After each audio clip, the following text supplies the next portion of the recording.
नमस्कार, आप मुझे देख रहे हैं MNS न्यूज लाइव पर। खबरों की शुरुआत करें इससे पहले एक नजर आज की हेडलाइंस पर।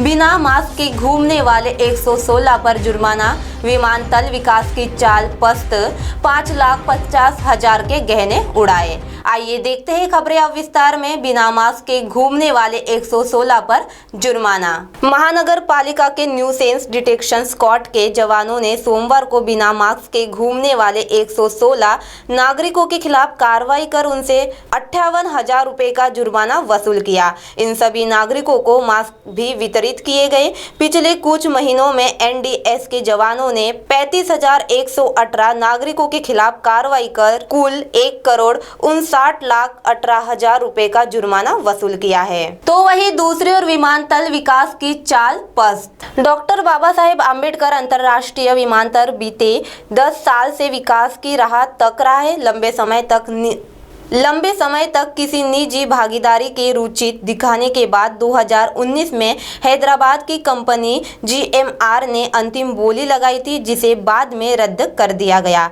अब निजीकरण की शर्त में एक बड़ी तब्दीली की गई है, जिसमें राजस्व की भागीदारी प्रति यात्री आधारित होंगी। 2018 में GMR भागीदारी की 5.47% की बोली लगाई गई थी और उस समय प्रतिस्पर्धी की GMR की 3.6% बोली के मुकाबले यही सर्वाधिक थी। इसके बाद 5.76 की हिस्सेदारी पर सवाल उठे तो बाद में इसे 14.49 किया गया।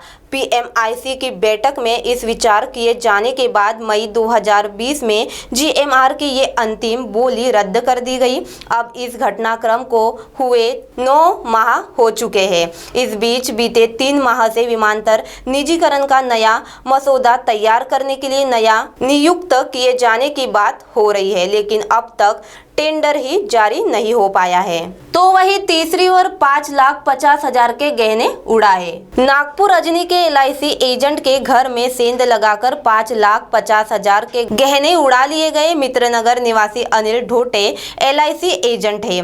वे 6 मई को परिवार के साथ अपने गांव अदासा गए थे। इसी दौरान अज्ञात आरोपियों ने उनके घर में सेंध लगाकर 5,50,000 के गहने और 30,000 रुपए उड़ा लिए। अजनी पुलिस ने मामला दर्ज किया है। अब आप हमारे चैनल को ऐप पर भी देख सकते हैं। प्ले स्टोर में जाकर MNS हिंदी लिखें और ऐप डाउनलोड करें। साथ ही साथ आप हमारे फेसबुक पेज को भी लाइक कर सकते हैं और उन पर भी खबरें देख सकते हैं। लिंक ट्विटर, हाइक, इंस्टाग्राम पर भी आप हमारी खबरें देख सकते हैं। आप हमारे चैनल को यूट्यूब पर भी देख सकते हैं और इस यूट्यूब पर सब्सक्राइब करना ना भूले। अब फिलहाल वक्त आ चला है एक ब्रेक का। ब्रेक से लौटने के बाद देखते हैं देश और दुनिया की तमाम कुछ खास खबर। धन्यवाद।